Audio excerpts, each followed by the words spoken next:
વાર લાગે, કોઈ પણ સૌંદર્ય સુધી પહોંચતા વાર લાગે. કળાનું સૌંદર્ય હોય તો હું પહેલે જ દિવસે એમ કહું કે મેં મોબાઈલ લીધો ને મને ફોટા પાડતા આવડી ગયા, એમ ન હોય. પ્રેક્ટિસ થાય એમ ધીરે ધીરે આવડે.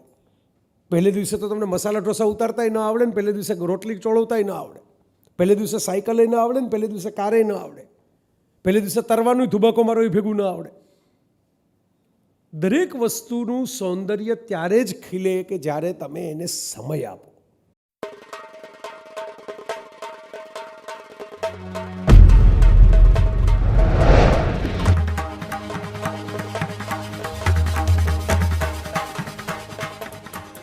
જય વસાવડાના તમામ વિડીયોનો એક જ ઓફિશિયલ ખજાનો એટલે પ્લેનેટ જેવી યુટ્યુબ ચેનલનો જલસો.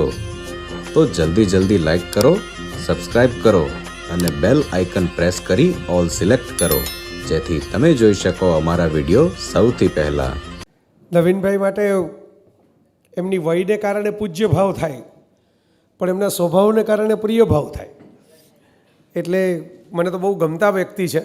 અને ખરેખર એવું જ છે કે આ બે કાર્યક્રમો જે વચ્ચે જે બે કાર્યક્રમ લે ને એમ બે પ્રવાસોની વચ્ચે એક કાર્યક્રમ છે. હું 19મી તારીખે હજી આવ્યો અમેરિકાથી, પછી એ બે પ્રોગ્રામ તો હતા અમદાવાદમાં ને એમ. અને નવીનભાઈ એમાં કહેવું પડે, નવીનભાઈ તમે આમ જુવાનીની અંદર ખાસી એવી ફિલ્ડિંગો ભરી હશે, અત્યારે ભરે છે બોલો તો એવું કહે છે. કારણ કે એમને જો કેચ કરી જ લીધો, ઇવેન્ચ્યુઅલી બાઉન્ડ્રી લાઇનની બહાર દોડીને પણ કરી લીધો. હું દુનિયાના કોઈ પણ ખૂણે હોઉં, નવીનભાઈનો અચૂકપણે ફોન મેસેજ, ફોન ન લાગે તો બિલકુલ સાક્ષી ભાવથી બીજો ફોન, એ ન ઉપડે તો એને તો ખ્યાલ ન હોય કાંઈ રાત છે દિવસ છે. પણ એમણે અને મારી ઘરે પણ ફોન કરેલો, પણ નવીનભાઈનો એટલે મને થાય પણ ખરું. મેં એમને કહ્યું, મેં કીધું ભાઈ જો હું ભારતમાં આવીશ પાછો, હું સીધો જતો રહીશ તો વાત અલગ છે, જો ભારતમાં આવીશ તો તમારું વ્યાખ્યાન કર્યા વગર નહીં જાઉં. તો એના માટે જ એક ટિકિટની થોડી જગલરી કરવી પડી અને મારે વહેલું નીકળવાનું છે. હું પ્રયત્ન કરીશ કે વિષયને હું ન્યાય આપતા 5-10 મિનિટ વહેલું પૂરું કરું તો કદાચ 2-5 પ્રશ્નો લઈ શકાય. પણ હવે આમાં કેવું છે કે અહીં આપણે ગમે તેટલું ઠાલવવાની કોશિશ કરીએ, જે વ્યવસ્થા છે એ ત્યાં એરપોર્ટના દરવાજે તો કોઈ આપણું માનવાના નથી. કારણ કે એ તો પહેલાં કરતાં હવે થોડું વધારે સ્ટ્રિક્ટ છે. એમાં પેલી અમદાવાદવાળી ઘટના બની પછી ઓર વધારે સ્ટ્રિક્ટ થઈ ગયા છે કે એક વસ્તુ આમ વજનથી માંડીને દરેક બાબતની અંદર જરા ડબલ ચેક કરે છે હમણાં. તો એ મારી મર્યાદા છે. પણ હવે બંને વસ્તુ હાથમાં લેવી હતી. અહીં મારે તમને બધાને મળવા આવવું હતું અને ત્યાં પહોંચવાનું પણ હતું. એટલે ક્યાંક કુછ પાને કે લીએ કુછ ખોના પડતા હે, પેલું તમને ખબર હશે એ જવાની હે દીવાની નામની એક ફિલ્મ આવેલી, જેમાં રણબીર અને દીપિકા હિરોઈન હતા. અને એમાં પેલા પર્વત ઉપર જાય છે ઉદયપુરના, અને ત્યાં સનસેટ હોય છે ને પેલાને નીચે જવું છે ને બધું એટલે ટૂંકમાં બધું ટચ કરીને બધું જોઈ લેવું હોય છે. ત્યારે પેલી એની જે મિત્ર છે એ હાથ પકડીને એને એમ કહે છે કે તુમ કિતના ભી ભાગ લો, કિતના ભી દોડ લો, કુછ ને કુછ તો છૂટી જાયગા. તો અત્યારે જે આ સનસેટ થઈ છે એ તો જોઈ લે, હવે પછી નીચે જે થઈ ગયું એ ગયું તો ગયું. કમસે કમ નહીતર સનસેટે નહીં જોવે, નીચે નહીં પહોંચાય, બે અધૂરું રહેશે. એટલે આપણે જે કંઈ કરીએ એ થોડુંક પૂર્ણ થાય તો આપોઆપ સુંદર જ લાગે. અને અહીં સરસ બધા વર્ષો જૂના મિત્રો, અશોકભાઈનો તો ફોને આવી ગયો તો મને, અહીં દરવાજે પણ હું અહીં લગી પહોંચ્યું એમાં કેટલા બધા મિત્રોનો પ્રેમ ઝીલતો આવ્યો છું. આ પ્રેમ હોય નહીં માણસને એમને મેં સુંદર ન હોય તો સુંદર બનાવી દે. તમે જોજો, જે વ્યક્તિ લોકપ્રિય હોય ને સુંદર લાગવા માંડે, સુંદર ન હોય તોય. એમાં મેકઅપનો કમાલ નથી હોતો, પણ જેને લોકો વધારે પ્રેમ કરતા હોય ને એ આપોઆપ આપણને એમ લાગે કેવા સરસ દેખાય છે. એ ઉંમર કોઈ પણ હોય એમની. આમ ગાંધીજીને તમે જેટલી વાર જુઓ એટલી વાર કંઈ આમ હાર્દિકભાઈ જેવા દેખાતા નહીં. બહુ એકદમ વર્ષોથી રિતિક રોશન જેવા જ દેખાય છે હાર્દિકભાઈ, એકદમ સોહામણા. રિતિકને થોડાક પ્રશ્નો થઈ ગયા છે, એ તો વચ્ચે હોસ્પિટલમાં 1 મહિનો રહી આવ્યો હતો. હાર્દિકભાઈને એવા પ્રશ્નો નથી થતા.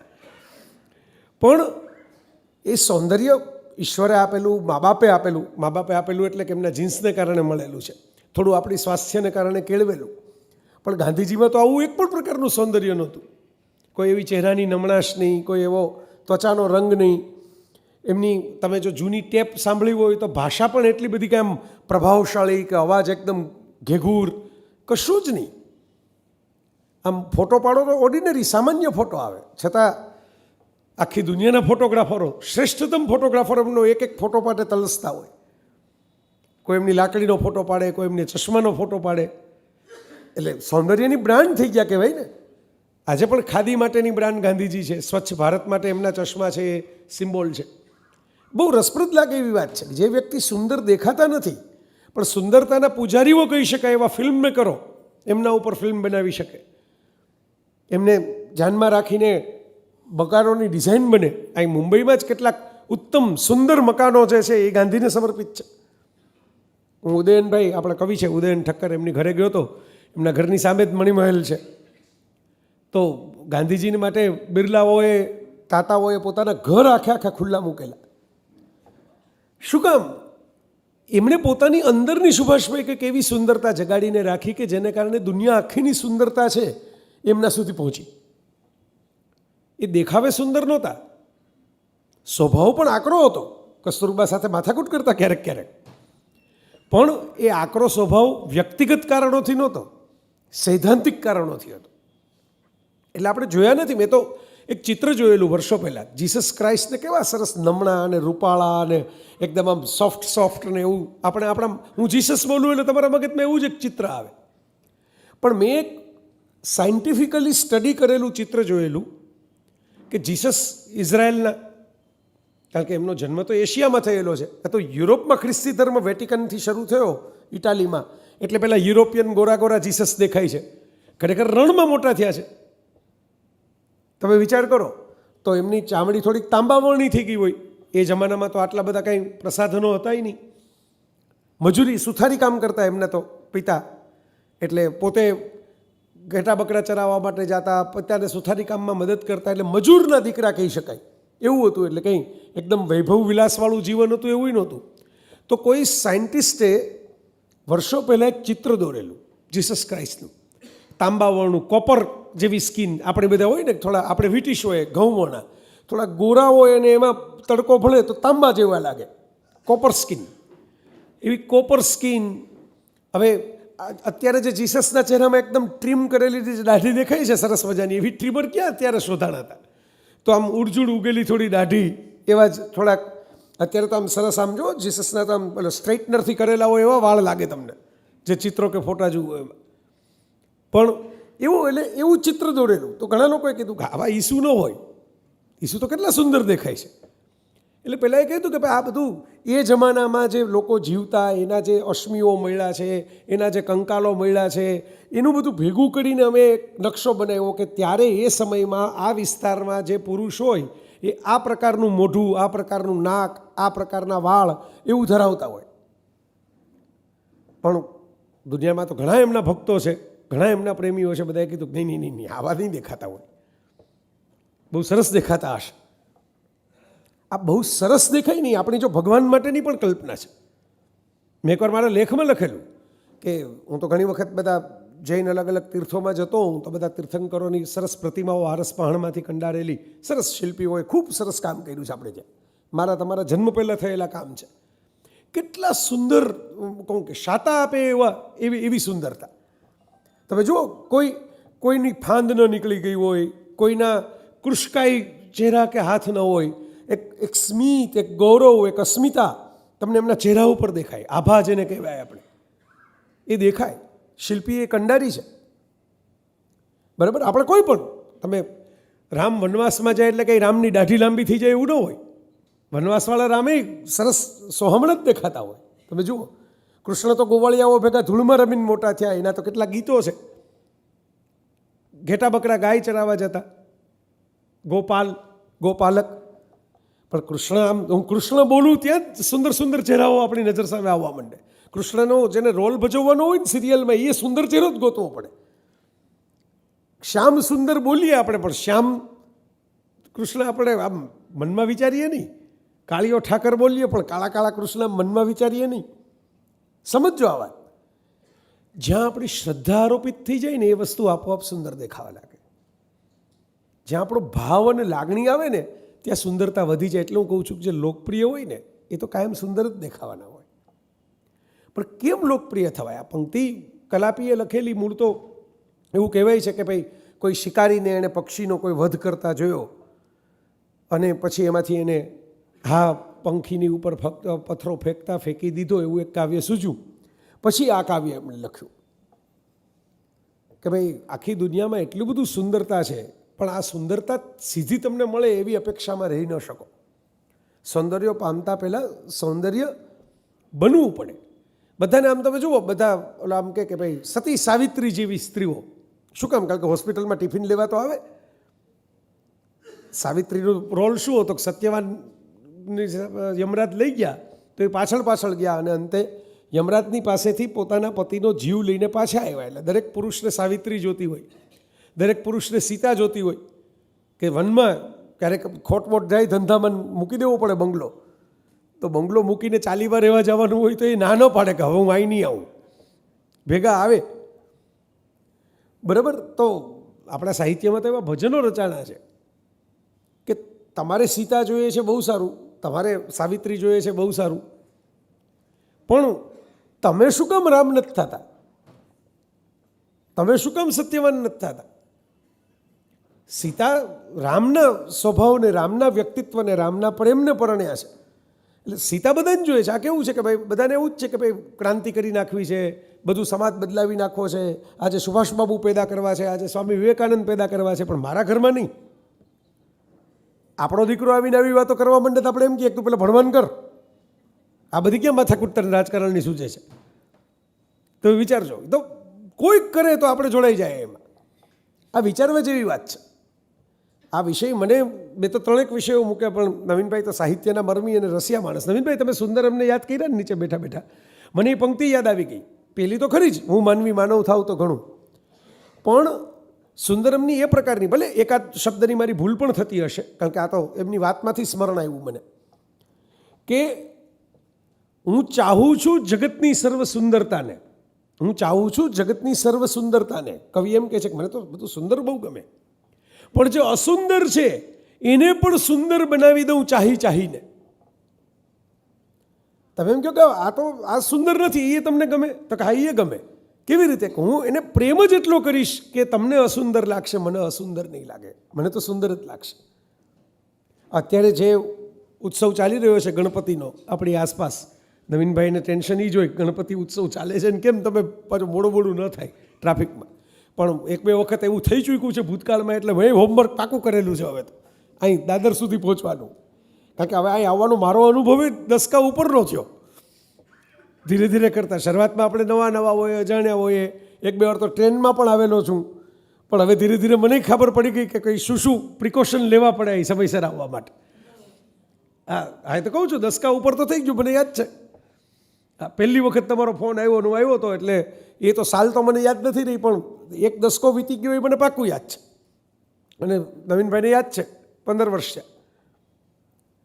તો આ વાત જે છે એ બહુ કેવી સુંદર છે, કેવી રૂપાળી વાત છે કે બધું જ જગતમાં રૂપાળું થાય નહીં, પણ હું મારો પ્રેમ એટલો ઠલવી દઉં કે રૂપાળું લાગવા લાગે. મારા દરેક મા બાપને પોતાના સંતાનો બહુ રૂપાળા લાગતા હોય. વિચારજો, સૌંદર્યવાન જ લાગતા હોય. બરાબર? કોઈ મા બાપ એમ નહીં કે મારા છોકરાઓ તો જોવા ન ગમે એવા છે, હું તો એને હાથ ન અડાડું. એવું કે એ જે ઓલા છાપામાં આવે એવા 2-5. બરાબર? આપણી મુશ્કેલી શું છે આપણા સમાજની? હમણાં જો સુપ્રીમ કોર્ટે કહ્યું, હમણાં તુષારભાઈ મહેતા આપણા સોલિસિટર જનરલ મારી ભેગા હતા એક કાર્યક્રમમાં અમદાવાદમાં 2 દિવસ પહેલાં જ. એટલે મારે બોલવાનો વારો આવ્યો, એટલે મેં કીધું તુષારભાઈ તમે સુપ્રીમ કોર્ટમાં જઈને કહેતા નહીં, નહીંતર મારી માથે કોઈ પડી એમ કહેશે કે કોર્ટનો અનાદર કરે છે એમ. તો મને કે ના કયો સોલિસિટર જનરલ હાજર છે, તારે જે બોલવું હોય બોલો. તો મેં કીધું ભાઈ આ સુપ્રીમ કોર્ટને હમણાં અચાનક કૂતરાઓમાં બહુ રસ પીડ્યો છે. બરાબર? તો આ કૂતરાઓનું તો છે એ હવે તો કોર્ટનું મેટર છે, આપણે બોલાય નહીં, કારણ કે સબજ્યુડિસ મેટર થઈ જાય. હમણાં કોર્ટે પાછો ચુકાદો આપ્યો પાછો એક ખોલી લે, ભલે બીજો ચુકાદો થોડો વધારે વ્યવસ્થિત સાયન્ટિફિક માનવીય એંગલથી વિચારીને આપ્યો છે. પહેલો ચુકાદો જરાક આક્રમક થઈને સાહેબને કોઈ કૂતરું કોરડી ગયું એવી રીતે આપ્યો હતો. બરાબર? બીજો જરા શાંતિથી ઇન્જેક્શન લીધા પછી આરામ કરીને પછી આપ્યો છે. પણ મારું તો એમ કહેવાનું હતું કે આ શેરીના કૂતરાઓની ચર્ચા પછી કરો, પેલા માણસ કૂતરા જેવો થતો જાય છે એની ચિંતા કરો. હસવાને બદલે ભસવાનું વધારે થઈ ગયું છે આપણી આસપાસ. તમે ઓબ્ઝર્વ કરો. સુંદરતાનું જ્યારે હું વાત કરું ત્યારે મારા મનમાં આ ભાવ છે. દુનિયાની સૌંદર્ય એટલે સૌંદર્ય એમ શબ્દ બોલો એટલે બધાને beauty, makeup, beauty care, parlour, cosmetics, પેલા ઝાક ઝમાળ બધા ઇન્સ્ટાગ્રામના વિડીયો. હમણાં એક હિરોઈને પોતાનો વિડીયો મૂક્યો હતો અને એણે એમ કહ્યું કે ભાઈ અમારું જોઈ જોઈને ઘણી બધી છોકરીઓ એવું વિચારતી હશે કે મારી પાસે આવું શરીર નથી, મારી પાસે આવું મોઢું નથી, મારી પાસે આવું દેખાવ નથી. એની હિંમતને દાદ દેવી પડે કે એણે આ ખુલીને મૂક્યું અને એણે એમ કહ્યું કે ભાઈ એ તો સ્ટાફ હોય છે. સાડીનો તમે જોયું હશે, એવા વિડીયો આવે છે, સાડીનો છેડો પણ પકડવા માટે 2 જણા હોય છે. બરાબર, એમ આપણે એમ લાગે કે કેવી સરસ, આવો સાડીનો પહેલું આપણો લહેરાવીને તો કોઈ દી ચાલી જ નથી શકતા જીવનમાં. પણ આપણે ક્યાંથી લહેરાવી શકીએ? આપણે તો નીચે ભેગું છાણનું વાસીદું થતું જાય એ સાડીમાંથી. બરાબર, પહેલાં તો ઉચકવા માટે 2 જણા હોય છે, ખાલી કેમેરો આવે ત્યારે જ 2 જણા ખસી જતા હોય છે. બરાબર, આમ તમે બોલો વચ્ચે જાહ્નવી કપૂરનો એક ફોટો આવ્યો હતો કે એમને કંઈક શૂટિંગ માટે તૈયાર થઈ છે તો કોઈક આમ મોઢામાં ચમચી લઈને ખવડાવે છે, જેમ આપણે નાના બાળકને ખવડાવતા હોય ને એમ એનોય સ્ટાફ હોય છે. કોઈક ઇન્જેક્શન લેતા હોય અમુક પ્રકારના. એટલે આ વિડીયો સારો હતો, એક રીતે સારું કહેવાય કે લોકો આમ આઇકોનિક રીતે જોવે. તો એમ કીધું કે ભાઈ આ તમને જે સુંદરતા દેખાય છે ને એ સુંદરતા પાછળ 20-22 જણા કામ કરતા હોય છે. એક ખીલ પણ થયો હોય તો ઢાંકી દેવા માટે કોઈક પીછી ફેરવી દે. બરાબર, તમને ન દેખાવો જોઈએ, ભલે હોય. પણ ખરું સૌંદર્ય તો એ છે કે જેની પાછળ આટલી મહેનત નથી કરવી પડતી. આ ખરું સૌંદર્ય આ છે. એટલે મેં કીધું દરેક મા બાપને પોતાના સંતાનો સુંદર જ દેખાતા હોય. કોઈ મા બાપ એમ ન કે મારું છોકરું છે એના કરતાં તો આ પારકું છોકરું છે એ વધારે સુંદર છે. શું કામ? કારણ કે એનો ભાવ એને સુંદર બનાવે. આપણે જગતમાં અત્યારે જે સમસ્યાઓ ઊભી થઈ છે ને એ મોટામાં મોટી એ થઈ છે કે આપણે ભાવ ગુમાવી દીધો છે જગતમાં. જીવવાનો રસ છે ને. પ્રિય બાપુની જ કથામાં જાઉં છું, બાપુએ એકવાર કીધું હતું એવું કે ફળમાં માણસને શું જોઈએ? કેરીની છાલ ખાય માણસ ન ખાય. ગોટલીનો મુખવાસ આપણે ગુજરાતીઓ બનાવી નાખીએ, આપણે તો હોશિયાર માણસો છીએ. કેરીને મૂકીએ જ નહીં. તમે જુઓ, કાચી હોય તો અથાણા કરી નાખીએ, છાલ ગાયને ખવડાવીને પુણ્ય લઈ લઈએ. સાવ એમને થોડી ફેંકી દેવાય, ગાયને ગોતીને ખવડાવી દેવાય. બરાબર, ગોટલીને સૂકવીને એનો મુખવાસ કરી નાખીએ. પણ મૂળભૂત રીતે આખી દુનિયામાં કેરીમાં ખાવા જેવી વસ્તુ શું છે? એનો રસ, એનો ગર. કોઈ પણ ફળમાં કેરી જ નહીં. ત્રોફા છે નાળિયેર, લીલા નાળિયેર, તો એની કંઈ છાલ ખાવા જેવી તો હોતી નથી ને મલાઈ બધામાં નીકળતી એ નથી, પણ પીવા જેવો એનો રસ, પાણી હોય છે.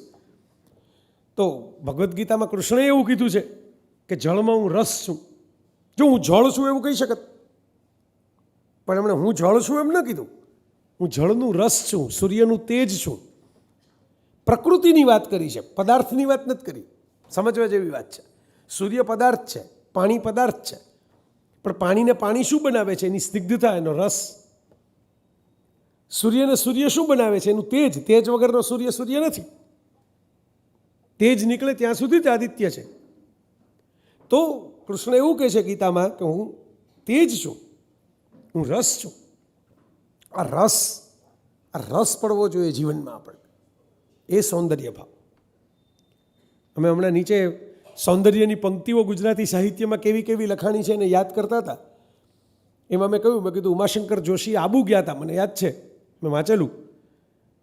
અને પોતાની 16-17 વર્ષની ઉંમર, જે one of the finest poet of India બન્યા પાછળથી, અને બહુ મોટા ગજાના સારસ્વત કહેવાય ગુજરાતના, એવા ઉમાશંકર જોશી ત્યારે તો તરુણ હતા, ટીનેજર હતા.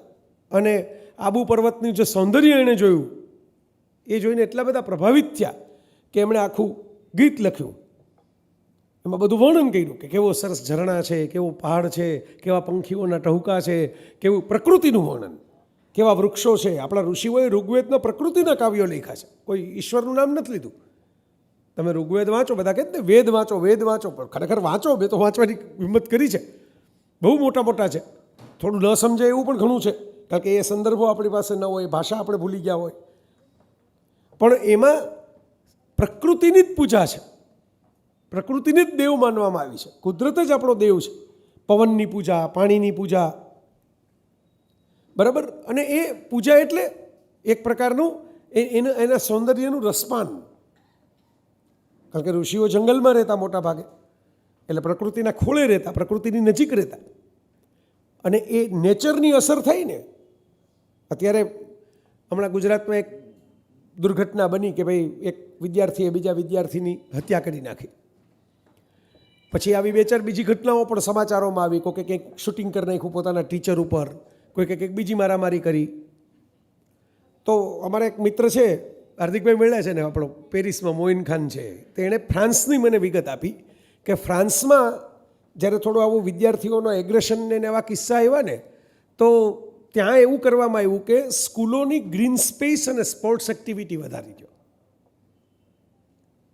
જો હવે આ વિચાર કરો, આપણે એમ કહીએ કે ભાઈ સ્કૂલોમાં જરાક સોટીવાળા માસ્તરો મોકલો, જરાક ફટકારો બધાને, પણ આ જુઓ, આ એમ કે આ સરકારે, ફ્રેન્ચ સરકારે ઓફિશિયલી કરેલી વાત છે કે ગ્રીન સ્પેસ વધારો, મોકળાશ વધારો. મેદાન સ્કૂલનું હોય ને તો નાનું સાંકડું થઈ ગયું હોય ને એનાથી મોટું કરો. આપણે મુંબઈમાં તમે બધા રહ્યો છો, હું તો ઠીક છે મુસાફર છું, મુંબઈમાં થોડાક દિવસ આવીને જતો રહું, આજે તો થોડા કલાકો આવીને જતો રહેવાનો છું, પણ આમ કેટલું કન્જસ્ટેડ લાગે, બધું ભીડવાળું લાગે. માણસ પછી મુંબઈની બહાર જઈને આમ કોઈક દેવલાલી જતા રહે, કોઈક માથેરાન જતા રહે, કોઈક મહાબળેશ્વર જતા રહે, કોઈક લોનાવાલા જતા રહે. ઘણા લોકો પોતાના બંગલાઓ કે પેલા વેકેશન હોમ રાખ્યા હોય ત્યાં. શું કામ? કારણ કે પેલી મોકળાશ નથી મળતી અહીં મુંબઈમાં. આમ આમ હાથ આમ કરવા જાવ તો બે કોણી ભટકાય, ઘણીવાર તો એવું હોય. આ મોકળાશ છે એ પણ એક થેરેપી છે. હરિયાળી તમારી આંખોને સતત દેખાય, આમ તમે જો મન પ્રફુલ્લિત થઈ જાય, પ્રસન્ન થઈ જાય, ઉગ્રતા હોય તો થોડીક ઓછી થઈ જાય. કારણ કે માણસ લાખો વર્ષથી પ્રકૃતિના ખોળે જીવો છે. આજને સુસંસ્કૃત સભ્ય સમાજ કહો છો એ તો 5000 વર્ષ જૂનોય નથી, 2000 વર્ષ જૂનો કહેવાય ખરેખર. તો આજે આપણે કપડાં કા બાંધેલા મકાનો કા બધું જે છે એ તો ટોટલ 2000 વર્ષથી આપણે, એ ભાઈ તમે વિચાર કરો, 200 વર્ષમાં આ બધા એસી આવ્યા, લાઇટ આવી, એ તો 200 વર્ષ પહેલાં તો એ નહોતું. પણ એ સગવડો સિવાય આપણું જે બંધારણ છે એ તો પ્રકૃતિના ખોળે છે, એટલે પ્રકૃતિ આપણને શાંત કરી દે છે. રમતગમત એટલા માટે કે રમતગમતમાં તમારું એગ્રેશન જે સ્વભાવનું હોય ને નીકળી જાય. તમે માણસને મારવાને બદલે દડાને ફટકારો, બરાબર? કારણ કે એ એક છે, જૂના જમાનામાં ના ઓલા ધોકા બહેનો મારતા ને કપડાં ધોતી વખતે, તો એ સાસુના નણંદના એના નામ નહીં મારતા હોય, થોડાક એને ન મારી શકે એટલે કપડાને મારતા હોય એવા ધોકા. તો આવું એગ્રેશન કાઢવાની આવી સ્ટ્રેસના બોલ આપે, પેલા હાર્ટના સ્પેશિયાલિસ્ટ ડૉક્ટરો હોય ને, તમે જોજો ઓલા પીળા રંગના સ્માઇલી બોલ આવે, મેડિકલ સ્ટોરમાં મળે. શું કરવાનું તમારે? તો કે બેઠા બેઠા દબાવવાનો કરીને, એટલે મૂળ કોકનું ગળું દબાવવાનું તમને મન થતું હોય તો એ નહીં દબાવવાનું, આ બોલ દબાવવાનો, એટલે તમે ધીરે ધીરે જરા શાંત થઈ જાઓ, જરા સ્ટ્રેસ મુક્ત થઈ જાઓ. સમાજ સ્ટ્રેસમાં જ એટલે છે કે સમાજે જીવનની સુંદરતા ઓછી કરી નાખી, ગુમાવી દીધી. જ્યાં સુંદરતા છે ત્યાં સ્ટ્રેસ ઓછો થાય. તમે જોજો, મોટા ભાગના જે રિટ્રીટ કહેવાય અથવા તો અમુક ધાર્મિક ભવનો કહેવાય કે શિબિરની કે એવી જગ્યાઓ કહેવાય, એ બધી પહાડોમાં, ઝરણાઓ પાસે, નદીઓ પાસે એમ જ બનાવવામાં આવે. બાબા રામદેવ તો ગમે ત્યાં ખોલી શકે એમ છે, એમનું ટર્નઓવર બહુ મોટું થઈ ગયું છે હવે તો, પણ એમણે પતંજલિ હરિદ્વાર ઋષિકેશ પાસે રાખી છે. એ વાતાવરણ જ એવું હોય કે એમને બી માણસ થોડો ઓક્સિજન શ્વાસમાં લઈને સાજો થવા માંડે, પછી બીજા યોગ કરવાની વાત આવે. આ કોઈ પણ તીર્થ તમે જુઓ, જૂના જમાનાના જે તીર્થ છે, દરિયા કિનારે બન્યા હોય, ટેકરીઓ ઉપર બન્યા હોય, મંદિરો જુઓ ક્યાં ક્યાં બને, નદી કિનારે બને, કોઈ સરસ વનરાય હોય, જંગલની સુંદર એકદમ જગ્યા હોય ત્યાં બને. શહેર તો પછી એની આસપાસ આવીને વીંટળાઈ જાય. આ મોદી સાહેબે ઘાટ ચોખ્ખો કરાવ્યો બનારસનો, એટલે ખબર પડી કે ઓહો, કાશી વિશ્વનાથ જવાના રસ્તા તો કેટલા મોટા મોટા સરસ છે, પણ શહેર એને વીંટળાઈ ગયું હતું મંદિરને, એટલે દેખાતા નહોતા. એવું જ સોમનાથમાં થયું, ગુજરાતમાં. આ વિચારવા જેવી વાત છે. આપણે નગર આયોજનમાં પણ સૌંદર્ય ગુમાવી દીધું. આપણે ફ્લાયઓવર બનાવીએ, બ્રિજ બનાવીએ, શેરીઓ કાઢીએ, આ કાઢીએ, પણ એટલું બધું આમ વાંકું ચૂકું કરીએ કે પછી જોઈને મજા ના આવે. હું દુનિયામાં કંઈક ફરતો હોઉં, નાના નાના દેશોમાં ફરીને આપણને આનંદ થાય. અમે હમણાં આ હાર્દિકભાઈ બેઠા સ્કેન્ડિનેવિયન દેશોમાં ગયા હતા, નવીનભાઈ, નોર્વે છે, ફિનલેન્ડ છે, ડેનમાર્ક છે. તો હવે ત્યાં વસ્તી ઓછી છે, પણ નાની નાની વસ્તુ આમ કંઈક સજાવીને રાખી હોય, કંઈક બારી પાસે ફૂલ રાખ્યા હોય. બારી તો બંધ હોય, એટલે બારી જેને રાખ્યા છે એ તો ફૂલ જોવા માટે, પોતાને જોવા માટે નથી રાખ્યા, પણ આપણે રસ્તે ચાલતા ચાલતા જરાક સ્માઇલ કરીએ ને એટલે રાખ્યા છે, બરાબર? કંઈક સુગંધો ફેલાતી હોય. મને એકવાર આ પર્યુષણના જ એક કાર્યક્રમની અંદર પૂછવામાં આવેલું કે ક્ષમાનો તમારો અર્થ શું થાય, ને મેં એવું કહેલું કે ફૂલોનું અત્તર બનાવીએ ત્યારે ફૂલ પોતાનો જીવ આપી દે છે, પણ તમારા માટે સુગંધ મૂકતું જાય છે.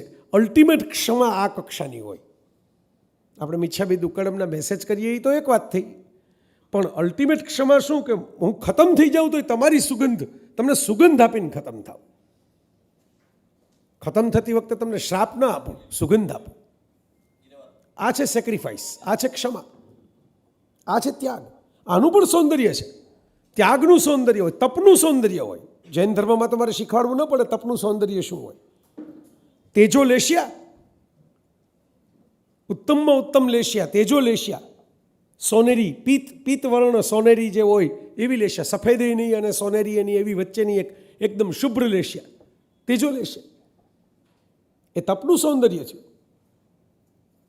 બુદ્ધ કેવા દેખાતા હતા આપણે જોવા નથી ગયા, પણ બુદ્ધની પ્રતિમાઓ કેટલા બધા લોકોએ બનાવી, ઘણી સુંદર બનાવી, આખી દુનિયામાં છે, જાત જાતના મ્યુઝિયમોમાં પડી છે. કારણ કે એ તપનું સૌંદર્ય છે કે એક વ્યક્તિ રાજપાટ મૂકીને જતા રહે. મહાવીરનું સૌંદર્ય છે, તપનું સૌંદર્ય છે. તો સૌંદર્યને બહુ સંકુચિત વ્યાખ્યામાં ઉપાડી લેવાની જરૂર નથી. પેલી વ્યાખ્યા ખરાબ છે એમ એવું નથી કહેતો. બે જણા પ્રેમ કરી કોઈ નડતા નથી ને ત્યાં લગી સુંદર જ છે. નડવા આવે તો અસુંદર છે. આપણી યારે માથાકૂટ કરવા આવે, મારામારી કરવા આવે, પોતે બગીચામાં બેઠા બેઠા એકબીજાની આંખમાં આંખ નાખીને શાયરીઓ સંભળાવતા હોય ભલે ને સંભળાવતા. આ દુનિયાની 7.5 અબજની વસ્તીમાં 2 જણા તો છે કે જે બીજા કોઈ નડવાના નથી, એકબીજાને નડશે કદાચ ભવિષ્યમાં લગ્ન કરશે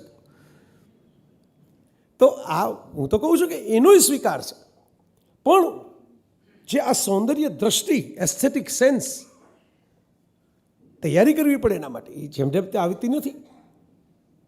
રવિન્દ્રનાથ ટાગોરને તમે આમ પિક્ચરમાં ફોટામાં જુઓ, કારણ કે એ જમાનામાં કંઈ કલર ફોટોગ્રાફી બહુ થતી નહીં, તો બ્લેક એન્ડ વ્હાઇટ ફોટામાં ટાગોર કેવા લાગે આમ એકદમ પ્રભાવશાળી. એમની દાઢી પણ એવી લાગે પ્રભાવક, આંખો પણ એવી સરસ ચુંબકીય આકર્ષણ ઊભું કરે એવી લાગે. એમનામાં એ સેન્સ હતી. આજે અમિતાભ બચ્ચન જે શાલવાળી જે આખી ફેશન લઈ આવ્યા ને, કે એક ખભો ખુલ્લો રાખીને બાકીના ખભે આમ શાલ ઓઢવાની, આજે પણ એક સરસ ફેશન ગણાય છે. એ ટાગોરે શરૂ કરેલી ફેશન હતી કે ખેસ હોય, એક શાલ હોય. એ જમાનામાં, જૂના જમાનામાં તો થતી, પણ પછી 20મી સદીમાં તો બધું લોકો આવું ભૂલવા લાગ્યા હતા.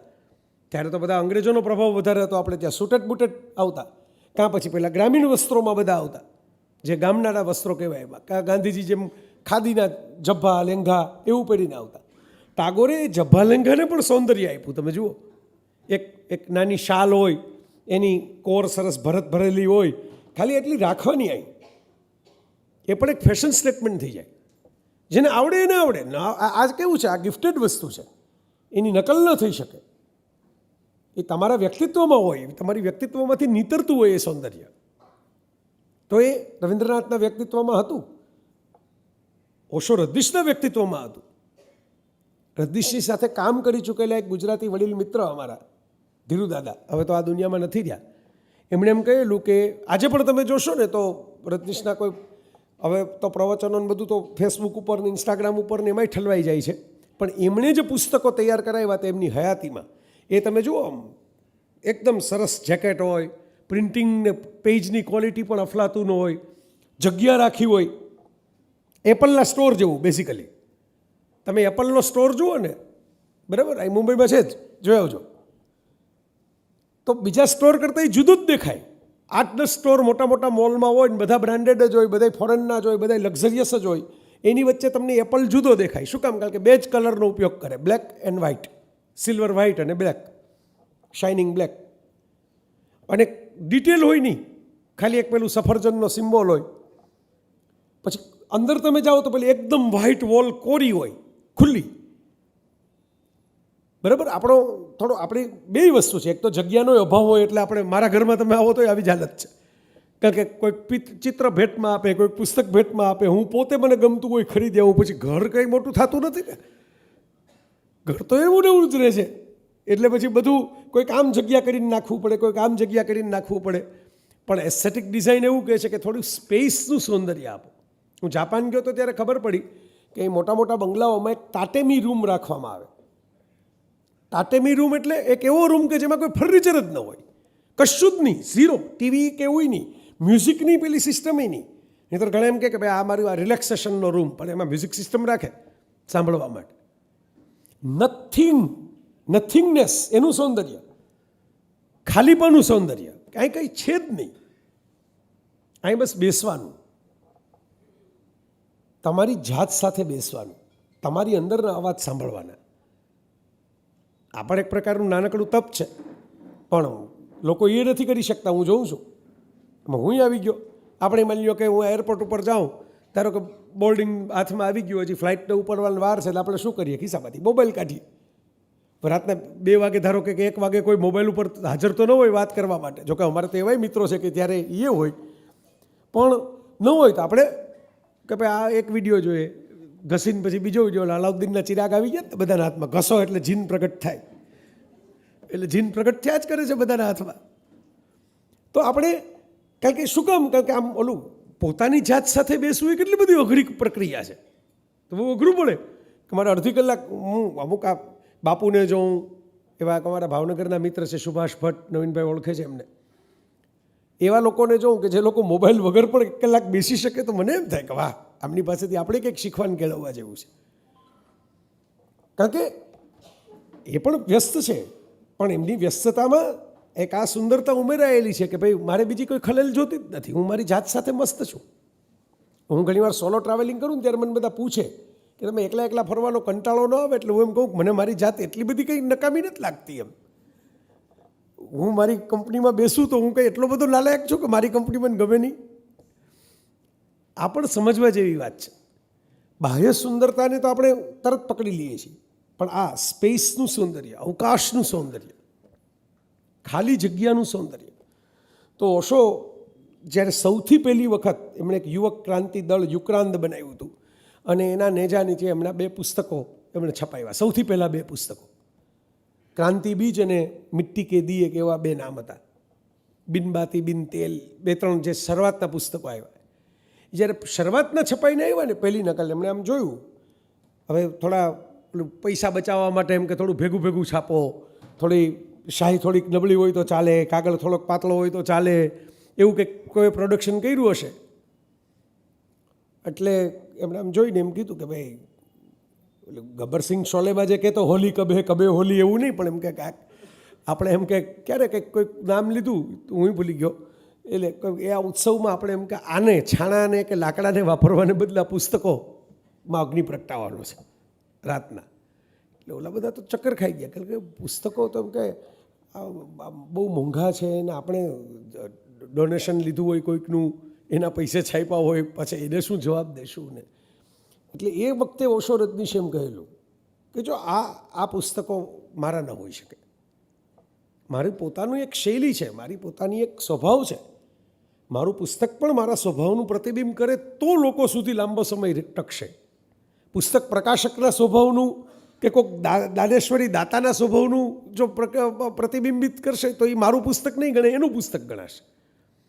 મારી પ્રકૃતિ મુજબ કાગળ આવો હોવો જોઈએ, પ્રિન્ટિંગ આવું હોવું જોઈએ, વચ્ચે આટલી જગ્યા હોવી જોઈએ, આ રીતની સજાવટ હોવી જોઈએ, આવું મુખપૃષ્ઠ હોવું જોઈએ.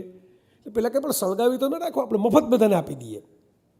તો કે બસ આ જ મને વાંધો છે. એમનો સ્વભાવ થોડો એ બાબતમાં તેજ હતો કે મને વાંધો એ જ છે, આ અસુંદર છે, એ મને નથી ગમતું એટલે મારે બીજાને પધરાવી દેવાનું.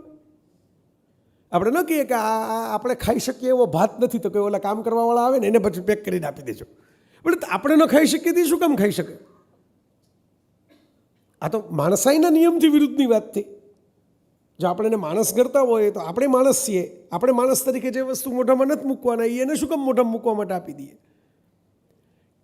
એ સેન્સમાં એમણે એમ કીધું કે ભવિષ્યની પેઢીને એમ ખબર હોવી જોઈએ, હું ન હોઉં ત્યારે, કે ભાઈ મારી પ્રકૃતિ શું હતી. એટલે મારું પુસ્તક આવું છપાયેલું ન હોય, રીતસર સળગાવી દીધા. એ કોપી તમને કંઈ મળે જ નહીં, હોળી જ કરી નાખી. અને દાખલો એવો જડબે સલાક બેઠો, ઓહો હવે બીજી વાર, કારણ કે એકવાર જાણે નજર સામે કોઈક ડિઝાઇનર બેઠો હોય, કોઈક પ્રિન્ટર બેઠો હોય, તેને એમ થાય કે આમના પુસ્તક છાપવા માટે આપણે ઉજાગરા કરવા પડશે, આમાં જેમ તેમ છાપી જેમ નહીં ચાલે. આ વસ્તુ ઇમ્પોર્ટન્ટ છે, જેમ તેમ ન ચાલે. હું આપણા અજંતા ઇલોરા ગયો હતો, ગયા વર્ષે જ ગયો હતો. તો અજંતા ઇલોરા આગળ પેલો બીવિકા મકબરા છે, એ ઔરંગઝેબના છોકરાએ બાંધેલો છે. પણ હવે પૈસા ઔરંગઝેબે નહોતા આપ્યા બાંધવા માટે. ઔરંગઝેબ તો બહુ લોભી કંજૂસ કહી શકાય એવો બાદશાહ હતો. એટલે બહુ મારામારી કરી, બહુ પૈસા ભેગાઈ કર્યા, પણ ભાઈ પ્રાણી જીવો બહુ લાંબુ 90 વર્ષ લગી જીવો. જે બાપને એણે કેદ કર્યો એ બાપને તો પૈસા વાપરવાનો શોખ હતો એટલે એણે તાજમહેલ બનાવી દીધો. તો પેલા છોકરા એમ કીધું કે ભાઈ તમારી પત્ની ને મારી માં એના માટે આપણે તાજમહેલ જેવું કંઈક સ્મારક બનાવીએ. ઔરંગઝેબ કે હોતું હશે કોઈથી આટલા બધા પૈસા વપરાતા હશે એમ કરીને કંઈક ચણા મમરા જેવી રકમ મંજૂર કરી. ચણા મમરા જેવી રકમમાં જે તાજમહેલ બન્યું એક મિનારોય પૂરો નથી થયો, એક મિનારો અધૂરો જ છે હજી. શું કામ? તો કે બજેટ પૂરું થઈ ગયું. તો એમને તો તાજમહેલ નથી બનતા આ જગતમાં. ક્યાંક તો એવું હોય ને કે ભાઈ માણસને એમ હોય કે હું આવું કંઈક કરીને બતાવું. બગીચો માળી બગીચો ખીલવે ને એમાં એનો પ્રેમ વરસતો હોય. એ ફૂલોને પ્રેમ કરે ત્યારે ખીલવી શકે. ગોવાળ ગાયોને ચરાવતો હોય ને એમાં એનો પ્રેમ વરસતો હોય ત્યારે ગાયો તંદુરસ્ત દેખાય. કારણ કે એને એમ થાય કે હું આને આ લેવલે પહોંચાડું. આ વસ્તુ આપણે સમાજ જીવનમાંથી દિવસે દિવસે ગુમાવતા જઈએ છીએ. આ એસ્થેટિક સેન્સ, સૌંદર્ય દ્રષ્ટિ, એ આપણે અમુક ડિઝાઇન ગમી જાય, અમુક કલર ગમી જાય, એનું એક સૌંદર્ય છે. બે કલર ભેગા થાય એનું પણ એક સૌંદર્ય છે. મેં કીધું એમ જગ્યાનું પણ સૌંદર્ય છે. આ સૌંદર્ય પામતા પહેલાં સૌંદર્ય બનવું પડે એનો અર્થ એ કે તમારે એના માટે તાલીમબદ્ધ થવું પડે. હું જાપાન ગયો ચેરી બ્લોસમની મોસમમાં, તો મેં તમને જેમ ટોટેમી રૂમની વાત કરી એમ મને નવાઈ લાગે કે એટલા સરસ ફૂલો ખીલેલા હોય, ફૂલો જમીનમાં નીચે પડેલા હોય, ફૂલો કાર ઉપર ઢગલો થઈને પડેલા હોય, રંગબેરંગી ગુલાબી પાંદડીઓ, આમ જાણે વરસાદ થતો હોય એવું ક્યારેક ક્યારેક તો લાગે, આમ પવનની લહેરખી આવે ત્યારે.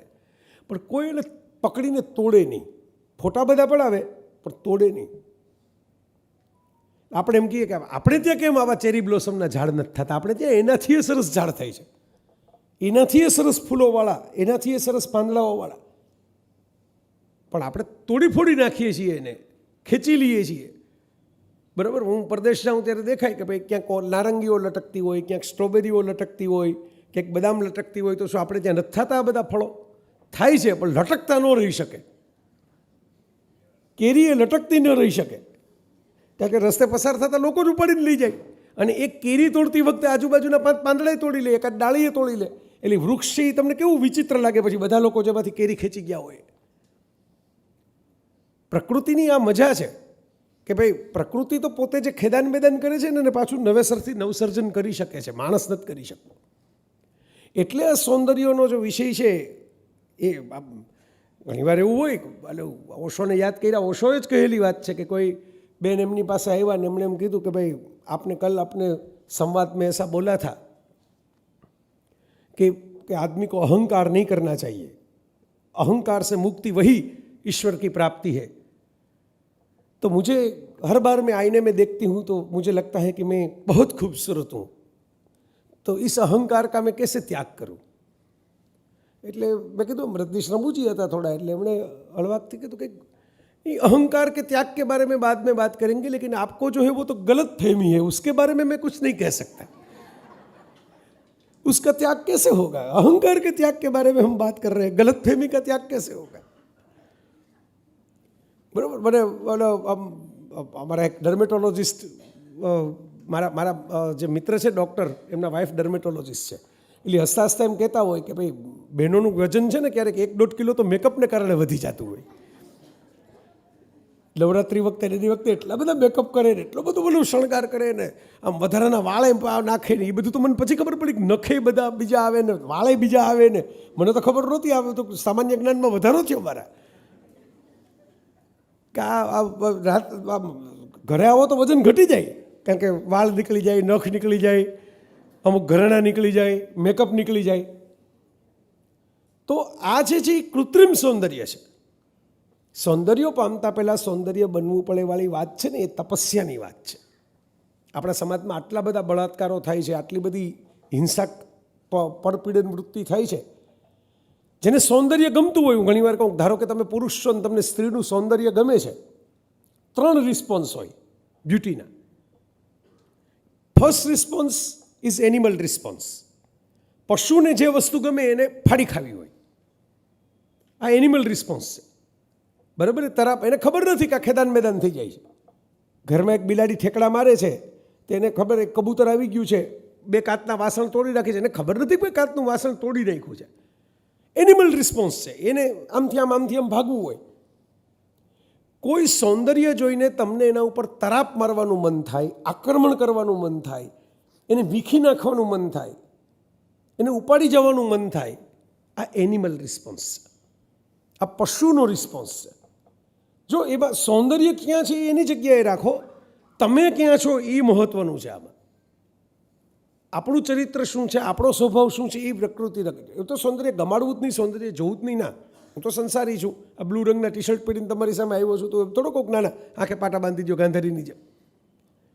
બીજો છે એ હ્યુમન રિસ્પોન્સ છે. હ્યુમન રિસ્પોન્સ એટલે સૌંદર્ય જોઈને તમને એ સૌંદર્ય સાથે કનેક્ટ થવાનું મન થાય. ધારો કે તમે તાજમહલ ગયા હો કે કોઈ સરસ મંદિરે ગયા હો, દેલવાડા ગયા હો. હું પહેલી વખત જ્યારે દેલવાડા ગયો તો એની છત જ એટલી બધી સરસ છે.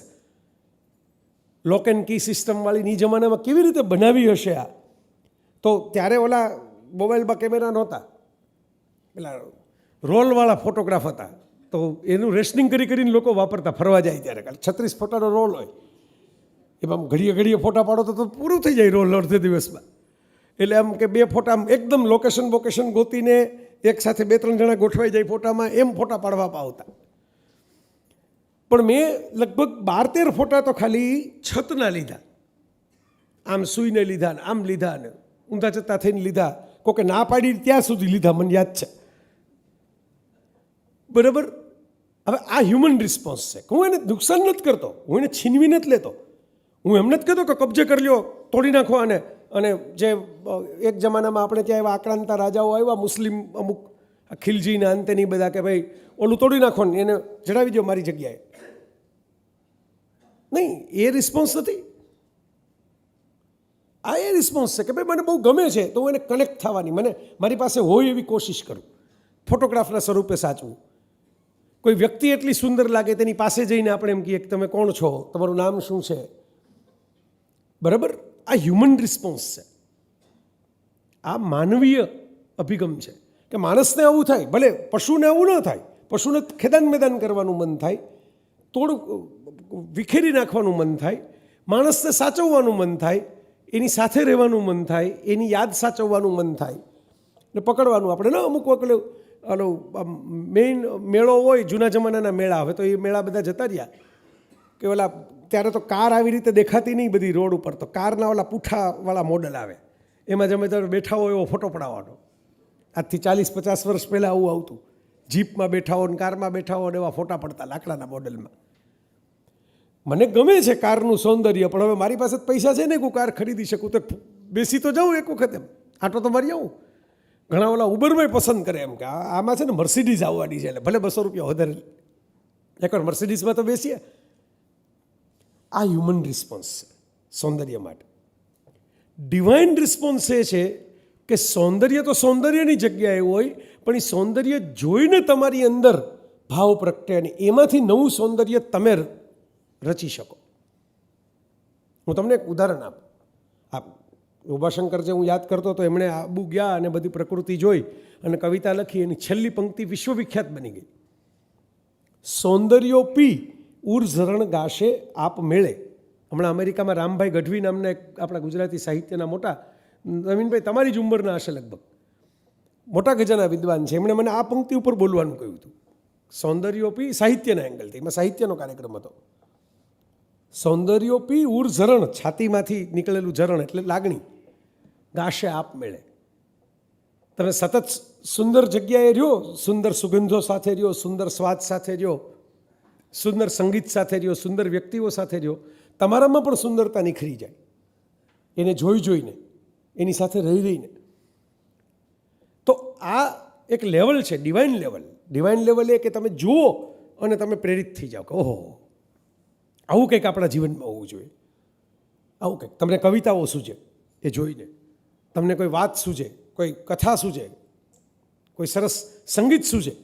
તમે ગીત, ઘણા કવિઓએ, આ જાવેદ અખ્તરે એક લડકી કો દેખા તો એસા લગા જે લખ્યું છે, કેવી સરસ કવિતા છે. આમ જાણે કહો કે એક શ્વાસે ન પાણી પીધા વગર લખી નાખ્યું, આવું એસા લગા એસા લગા એસા લગા એસા લગા. એટલે લખતી વખતે ભલે એ બોલે નહીં, પણ એમની કોલેજમાં કંઈક જે દિવસોમાં કંઈક જોયું હશે, યાદ આવી ગયું હશે ને. પણ આ ડિવાઇન રિસ્પોન્સ, એ લડકીને પકડવા એ નથી ગયા, પણ એના મનમાં જે ભાવ આવ્યો એ એમણે કવિ તરીકે લખી નાખ્યો છે.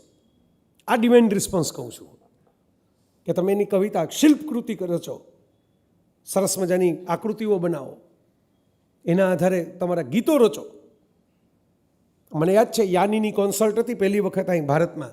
ગ્રીક મ્યુઝિશિયન છે અને ગાતા નથી, ખાલી સંગીતની મ્યુઝિકની કોન્સર્ટ કરે છે. શરૂઆતમાં બધા એમ કીધું કે ફોરેનવાળા આવીને અહીં મ્યુઝિકમાં કોન્સર્ટ કરે છે, આપ છે તેમ છે.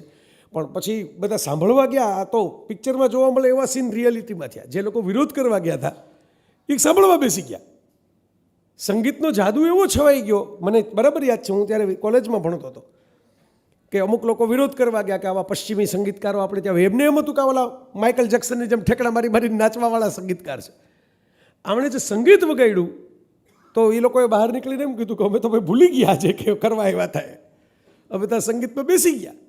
હા સાહેબ, આ સૌંદર્ય પામતા પહેલાં સૌંદર્ય બનવું પડે. સૌંદર્યની આ તાકાત છે, તમારા હથિયાર હેઠા મુકાવી દે તમારી નીચે. આ બહુ અઘરું કામ છે. સૌંદર્ય જોવું, સૌંદર્યના વખાણ કરવા એ સહેલામાં સહેલું કામ છે. સૌંદર્ય પામવું એ અઘરું કામ છે. બહુ સમજવા જેવી વાત છે. બધા પામી નથી શકતા. મને, મારાથી નામ ન દેવાય કારણ કે પ્રાઇવેટ છે, બે વ્યક્તિઓની વાત હોય, મને વ્યક્તિગત રીતે કીધી હોય એટલે મારે જાહેરમાં હું વાતનો ઉલ્લેખ કરી શકું, વ્યક્તિનો ઉલ્લેખ ન કરી શકું. અહીં આપણા જ ફિલ્મોમાં બહુ મશહૂર એવી એક બહુ જ સુંદર હિરોઈને એમ વાત કરેલી કે ભાઈ બધાને એમ જ જોતું હોય કે આવી હિરોઈન મારી વાઈફ થઈ જાય તો બહુ સારું. હું તો એનો ઇન્ટરવ્યૂ કરતો હતો, મારું તો પ્રોફેશનલ કામ હતું એનો ઇન્ટરવ્યૂ કરવાનું.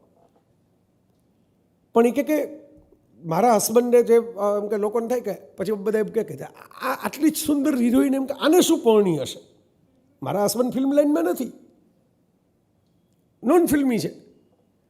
મારી જેટલા બધા એમને મેકઅપનો કે કપડાનો કે એવો શોખ નથી, એટલે લોકો એને ભેગા જોવે ત્યારે એમ લાગે કે ભાઈ આ આટલી સુંદર હિરોઈન છે એ આને શું પરણી હશે. હજી એટલી જ સુંદર દેખાય છે હિરોઈન. હવે તો એની દીકરી ફિલ્મોમાં આવી ગઈ, એટલી હિન્ટ તમને આપી દો.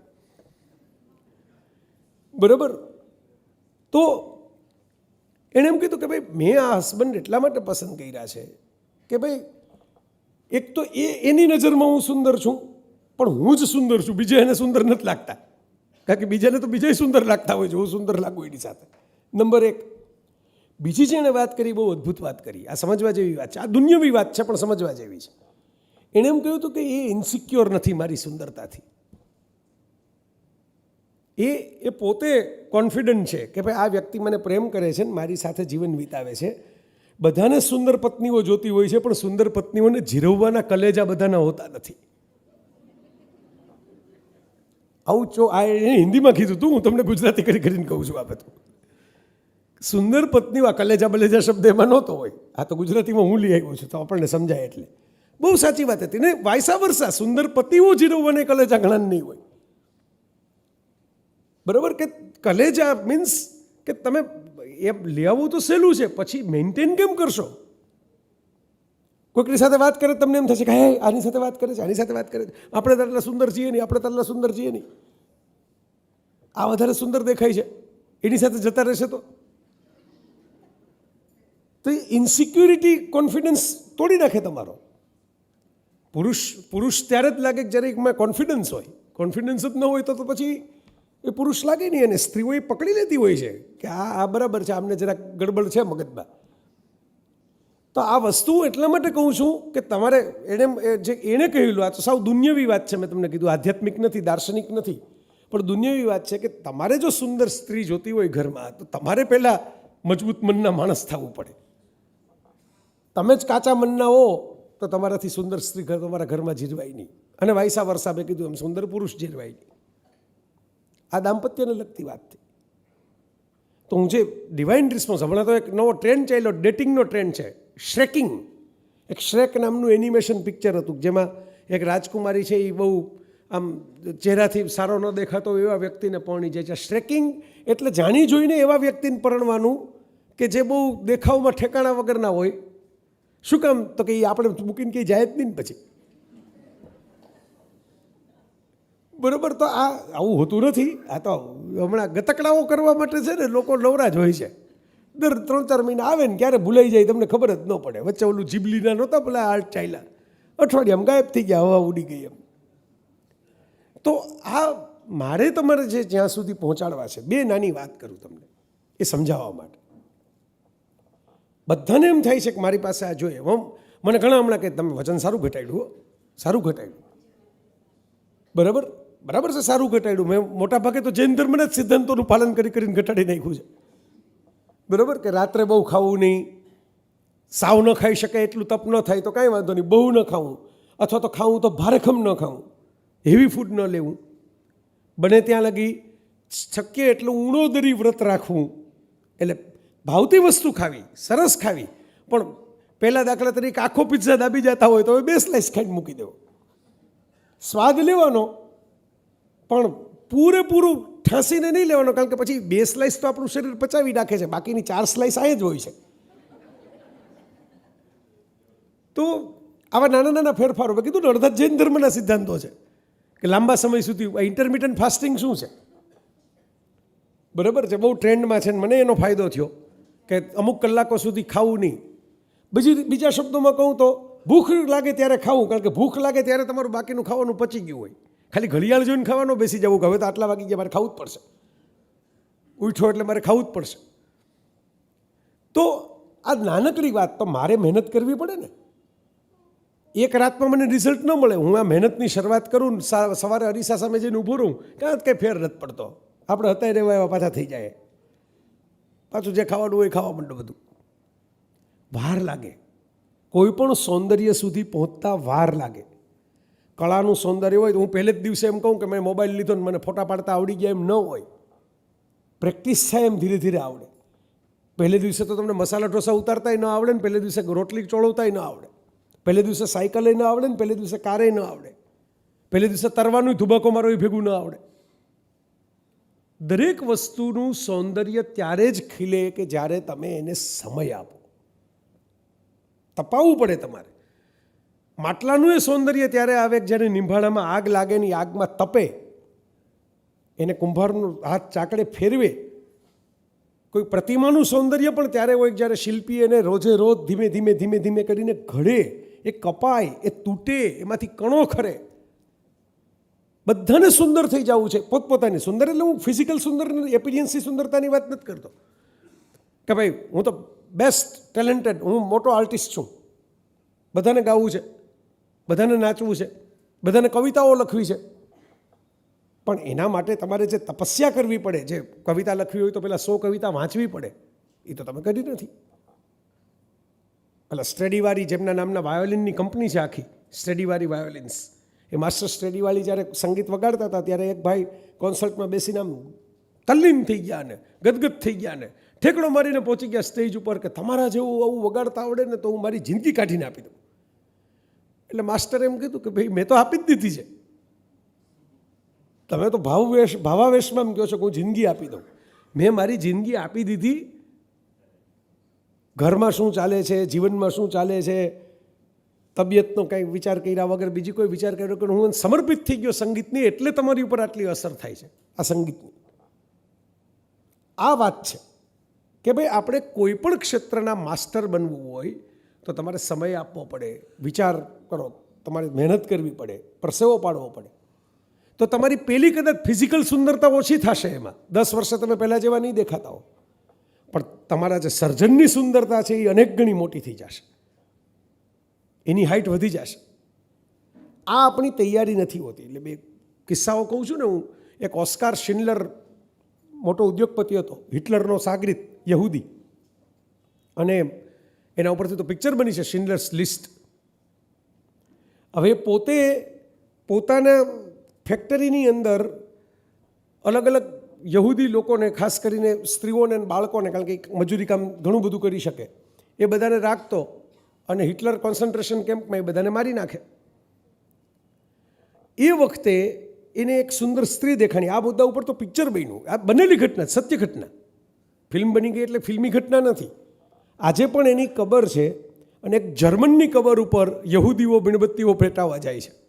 નહીંતર જર્મનોએ, હિટલરે નાઝી પાર્ટીના મેમ્બરોએ તો બહુ અત્યાચાર કર્યા, પણ એ નાઝીના મેમ્બર સામે યહૂદીઓ આજે મીણબત્તીઓ પ્રગટાવવા જાય છે. શું કામ? એને કોઈ સ્ત્રી બહુ ગમી ગઈ, પોતે ઉદ્યોગપતિની છાપ, પેલા સૈનિકો બૈનિકો હોય તો ઉચકીને લઈ જાય, પણ ઉદ્યોગપતિ આવું કરે, સમાજમાં પ્રતિષ્ઠિત માણસ તો કેવું લાગે. એટલે એણે એક બે માણસોને બોલાવીને એમ કીધું કે આ બાઈનું પૂછો ને કે એને શું જોઈએ છે, તો એને હું બોલાવું. તો કોઈકે કીધું કે એના પતિ અને બાળકો છૂટા પડી ગયા છે એનાથી, અને એ કોઈક બીજા સરનામે કોઈક કેમ્પમાં છે, એને મેળવી દે એના માટે એ રાહ જોવે છે. તો કે એને કહો કે ભાઈ હું મારી પાસે આવે રાતના 9 વાગે એમ કે, એટલે એના પતિ અને બાળકોને હું મેળવવાની વ્યવસ્થા કરીશ. શિન્લરનો ઈરાદો જુદો, મલિન ઈરાદો, અને બહાનું કંઈક કાઢવું પડે બોલાવવા માટે, કારણ કે મેં કીધું ને પોતે પ્રતિષ્ઠિત માણસ ગણાય એટલે એવું તો કહેવાય નહીં. જે બીજા ગુનેગારો જે કરી શકે એવું વર્તન એનાથી તો પાછું થાય નહીં બધાની હાજરીમાં. થયું એવું કે પેલી સ્ત્રી જ્યારે એને મળવા ગઈ ત્યારે એને તો જેન્યુઅનલી મેસેજ એવો મળ્યો હતો કે ભાઈ આ ઉદ્યોગપતિ છે એ બહુ ખુશ છે તમારા કામથી, અને તમે એને વ્યક્તિગત મળીને જો રજૂઆત કરો તો એ તમારા બધા પતિ બાળકોને મેળવવાની વ્યવસ્થા કરી દેશે. તો એ સ્ત્રી રીતસર ત્યાં જઈને આમ એને પગે પડી ગઈ, અને આમ એનો હાથ પકડીને રોઈ પડી કે ભાઈ તમારા જેવું તો કોઈને આટલા દેશની અંદર આટલા બધા નાલાયક રાક્ષસ લોકો છે, એમાં તમે એક ભગવાન જેવા છો, દેવ જેવા છો, કે જેને આવો વિચાર આવ્યો સામેથી, હું તો ઓળખતી જ નથી તમને, પણ તમને એમ થયું કે આનું દુઃખ દૂર કરીએ, આનું દર્દ દૂર કરીએ. ઓરડામાં કોઈ ન હોવા છતાં ઓસ્કાર શિન્ડલરને થયું કે હવે આપણી તો આ ઇમેજ જુદી છે ને આપણી તો પ્રતિષ્ઠા વધારે છે, હવે આપણે કંઈ બીજી વાત કરશું તો આમાં તો ભાંગી જશે આ ઇમેજ. એટલે એણે એમ કીધું કે ના ના ના, મને સરનામું આપો, નામ આપો, કોને કોને મેળવવાના છે, હું ગોતું, હું કંઈક વ્યવસ્થા કરું એ ગોતવા માટેની. અને અંદરથી એને એ દિવસે સારું લાગ્યું. ઓહો, એક અજાણી વ્યક્તિના મનમાં કેવડી મોટી મૂર્તિ થઈ ગઈ મારી. એને કેવી આંખોથી મારી સામે જોયું કે ઓહો આ વ્યક્તિ તો કેવો છે કે જે કોઈ ઓળખાણ વગર મને આજના જમાનામાં આ વ્યક્તિ પોતે સત્તાધીશ છે, ખરેખર તો મારી નાખવાના હોય એને અમને લોકોને, એને બદલે મદદ કરવા જાય છે. અને પછી એને એમ જે કહો તો હવે તો આપણે એમ કે આ એકને જો ખોટું બોલીને એક વ્યક્તિને બોલાવી એમાં જો આપણી ઇમેજમાં આટલો બધો વધારો થયો, તો ખરેખર જો આવા કામ કરીએ તો આપણી ઇમેજમાં કેટલો બધો વધારો થાય. જેસલ તોરલની વાર્તા જેવી ઘટના છે આમ જુઓ તો. આપણે ત્યાં કચ્છમાં જેસલ તોરલની સમાધિ છે, જે ચોરી કરવા આવ્યા હતા ને પછી લઈ ગયા, એમાં હૃદય પરિવર્તન થઈ ગયું ને સાધુ થઈ ગયા. તોરા મંદર પણ કહેલાય, ભલે બુલે સારે કર્મો કો દેખે ઓર દિખાય, એવી ઘટના છે. અને એણે પછી શિન્ડલર્સ લિસ્ટ પિક્ચરનું નામ એટલે છે કે એણે કે ભાઈ બધું તો આપણાથી નહીં થાય, આખો દેશમાંથી તો કંઈ, પણ આ જેટલા બિચારા જે અત્યારે સબડે છે એમાંથી મારાથી થાય એટલાને હું ગુપચુપ રીતે બહાર કઢાવું. તો આ એક સ્ત્રીએ જેવી મારી મૂર્તિ મનમાં કલ્પી એવા કેટલા બધા લોકોના મનમાં મારી મૂર્તિ થાય, અને થઈ. આટલા વર્ષો પછી ઓસ્કાર એવોર્ડ મળે એવી ફિલ્મ બની એના જીવન ઉપરથી. એ બનાવનાર સ્ટીવન સ્પિલબર્ગ પણ યહૂદી, જેણે ફિલ્મ બનાવી કે ભાઈ આ તો અમારી પ્રજા ઉપર એક જર્મન નાઝીએ કરેલો ઉપકાર છે, કહેવાય જર્મન નાઝી, પણ એણે અમને માયરાની બચાવ્યા. સમજો, આ અલ્ટિમેટ શિખર છે હું જે વાત કરવા જાઉં છું એની. સૌંદર્ય પામતા પહેલાં સૌંદર્ય બનવું પડે. કદાચ પેલી સ્ત્રી ગુજરી ગઈ હોત પણ એ મરી ગઈ હોત ત્યાં સુધી જો પેલા ઓસ્કાર શિન્ડલર એક સામાન્ય માણસની જેમ કે પેલા પશુની જેમ વર્ત્યો હોત એની સાથે, તેની એ જ ઇમેજ લઈને મરી ગઈ હોત, અને શિન્ડલરે એ જ ઇમેજ લઈને પોતાની મરી ગયો હોત, તો હું કોણ? તો કાવો એક માણસ ધીરે ધીરે માણસાઈના સ્પર્શે માણસમાંથી દેવતા થઈ ગયો, પૂજાવા માંડ્યો, ફિલ્મો બની જાય એ લેવલનું જીવન થઈ ગયું. આ સૌંદર્ય પામતા પહેલાં સૌંદર્ય બનવું પડે એની મૂળ ઘટના. તમે જો આ સૌંદર્યના પથ ઉપર ચાલો કે મારે કોઈને નુકસાન નથી કરવું, મારે કોઈને છેતરવા નથી, મારે કોઈનું અહિત નથી કરવું, મારે કોઈની ઉપર બળજબરી નથી કરવી, નાના નાના સિદ્ધાંતો છે, જો અઘરા નથી. કેટલાય માણસો આવી રીતે જીવે જ છે, એમાં કંઈ દુઃખી નથી થઈ જતા કે મરી નથી જતા. આપણે એવું માનીએ છીએ કે ના ના આમ તો કેમ જીવી શકાય, પણ જો તમે જો થોડીક જાતને કેળવો તો આ વસ્તુ કરી શકાય એમ છે, જીવી શકાય એમ છે. અને એ વસ્તુ બહુ મહત્ત્વની છે. તમારામાં એ રસ પ્રગટે, તમારામાં એ ભાવ પ્રગટે. સિકંદરની એક શિષ્યા હતી કામ્પેસ્કી નામની. આજે પણ તમે ફ્રાન્સનું લુવર મ્યુઝિયમ જોવા જાઓ છો પેરિસમાં, તેની ઉત્તર દિશામાં એની મૂર્તિ છે આજની તારીખે. અને એક એપેલસ નામનો ચિત્રકાર હતો બહુ સારો, એણે સિકંદરનું ચિત્ર દોરવા માટે ગયો હતો, ત્યાં એણે કામ્પેસ્પીને જોઈ. હવે સિકંદર અડધું જગત જીતવા નીકળેલો અને મજબૂત સેનાપતિ હતો, યુવાન હતો. એટલે એમ તો કહેવાય નહીં કે તમારું ચિત્ર નથી દોરવું મહારાજા, અમારે તો આ તમારી દાસીનું ચિત્ર દોરવું છે. પણ રહેવાનું નહીં, પેલું અસર એવી થઈ ગઈ સુંદરતા જોઈને.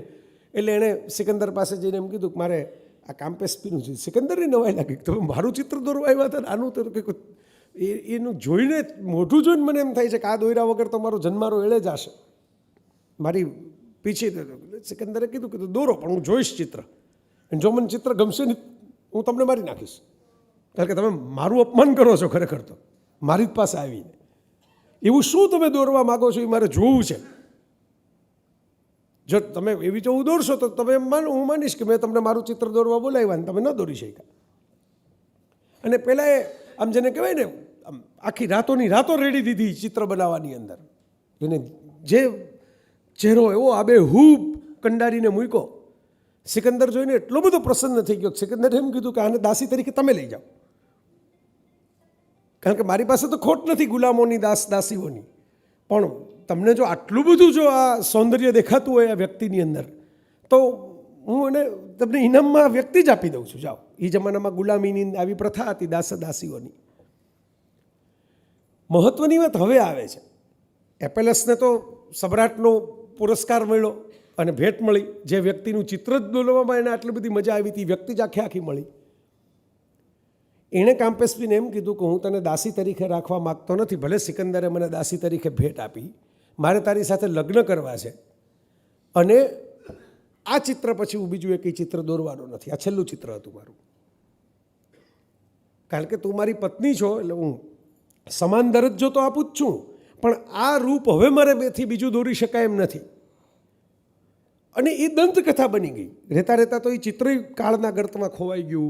એ વ્યક્તિઓ જતા રહ્યા કે આટલા 1000 વર્ષ પહેલાંના કોઈ લાંબુ જીવીને કેટલું જીવા હોય. પણ એટલી મજબૂત દંતકથા બની કે રોમનોએ પોમ્પેઈ નગરમાં એના ચિત્રો બનાવ્યા, કામ્પેસ્પીના અને એપેલસના. કે એક ચિત્રકાર જેણે પોતાની એક સૌંદર્યનો એટલી બધી તપસ્યા કરી કે પોતાની જાત એણે ઓગાળી નાખી. એક ઋષિતુલ્ય ઘટના બની ગઈ કે ભાઈ મારે હવે ચિત્ર જ નથી દોરવા. ચિત્રકારની ઓળખ પૂરી થઈ ગઈ. અને દાસી છે તો દાસી નહીં, હું એને ઘરની સ્વામીની બનાવું. અને એમાંથી આ શિલ્પ અત્યારે લુવર 2000 વર્ષ પછી નામ ટકી ગયું. તમે વિચાર કરો, આ સૌંદર્ય પામતા પહેલાં સૌંદર્ય બનવું પડે. કે તમારે સૌંદર્ય એમને હાથમાં નથી આવતું. તમારે આપણે ઘરેણા ઘડિયા બધા તમે જુઓ, ઘરેણા ઘડાયેલા કેવા સરસ લાગે. ઘડાતા હોય પ્રક્રિયા જુઓ તમે, ટીપાય આમ હથોડા નખાતા હોય ઉપર, આગમાં જળે, એની ઉપર ઝીણું ઝીણું નકશીકામ થાય, ખોતરકામ થાય. એવું જ શિલ્પાકૃતિઓમાં છે. દુનિયાનું કોઈ સૌંદર્ય છે ને એ સીધે સીધું બનતું નથી. તમે કહો કે અમારું તો લૂમે ઝૂમે આંબાવાળીયું છે, ખેતરમાં ગામડે જાઓ ને મજા કરો. એ લૂમે ઝૂમે આંબાવાળિયા ભલે તમને રેડીમેડ મળ્યા હશે, પણ જે બાપ દાદા હોય તૈયાર કર્યા છે એમણે તો કેટલા પરસેવા પડ્યા હશે, કેટલી રાતોની રાતો ખૂંદી હશે, ત્યારે એવા લૂમે ઝૂમે આંબાવાળિયા થયા છે. તો આ વાત મારે તમારા સુધી પહોંચાડવા માટે આ વિષય મેં લીધો. આ થોડો લોકોને એમ લાગે કે અમે બ્યુટીની જ વાતો આવશે. કરી મેં તમને નથી કરી એવું નથી. મેં તો એકવાર એક લેખના ઓસ્કાર વાઇલ્ડનું કોટ મૂક્યું હતું મારા લેખના ટાઇટલમાં. સૌંદર્ય ભગવાને આપેલો ભલામણ પત્ર છે. જે સુંદર દેખાતા હોય, ઘણા માણસો ભરોસો બહુ કરે. આમ ચહેરા સુભાષભાઈ ઠાવકાવો લાગે ને તેમ કે આ માણસ સારો જ હશે એવું જરૂરી નથી હોતું. કંઈ મોઢું તમારું એકદમ રૂડું રૂપાળું હોય એટલે તમે માણસ તરીકે બહુ પુણ્યશાળી છો એવું ન હોય. અને મોઢું તમારું એટલું રૂપાળું ન હોય એટલે કે તમે પાપી હોય એવું ન હોય. તો આ ભલામણ પત્ર છે, કારણ કે ઘણા લોકો એનો ઉપયોગ કરીને આગળ વધી જાય. હેન્ડસમ તમે જોજો, એવું એક સર્વે થયો છે પશ્ચિમમાં કે બધા ઓલા સેલ્સમેન કે સેલ્સ ગર્લ્સ ઊભો હોય, એમાં જે થોડાક ઠાવકા દેખાતા હોય, સારા કપડાં પહેરીને ઊભો હોય, એને જ બિઝનેસ જાજો મળે.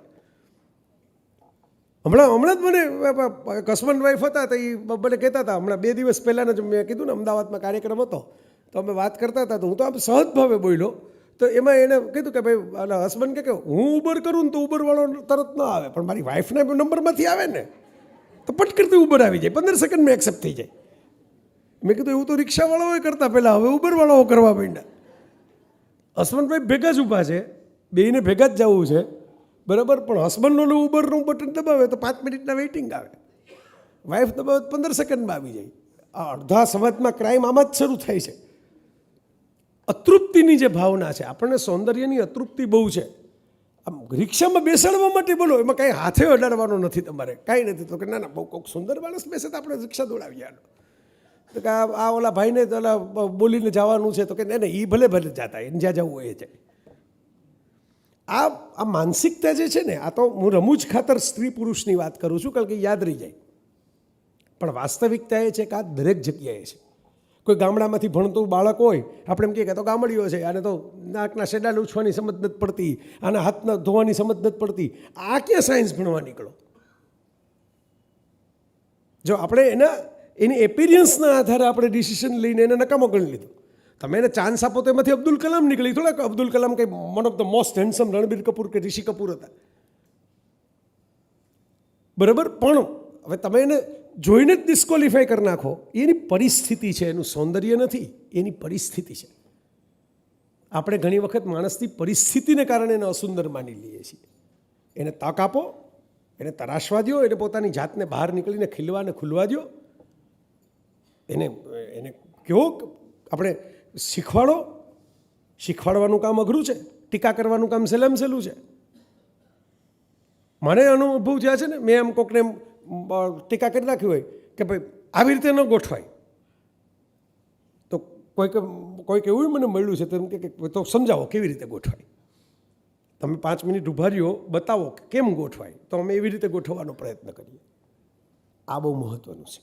મારી છેલ્લી 5 મિનિટ છે, કારણ કે સમયની મારે આમાં આજે છૂટકો નથી મર્યાદાનું પાલન કર્યા વગર.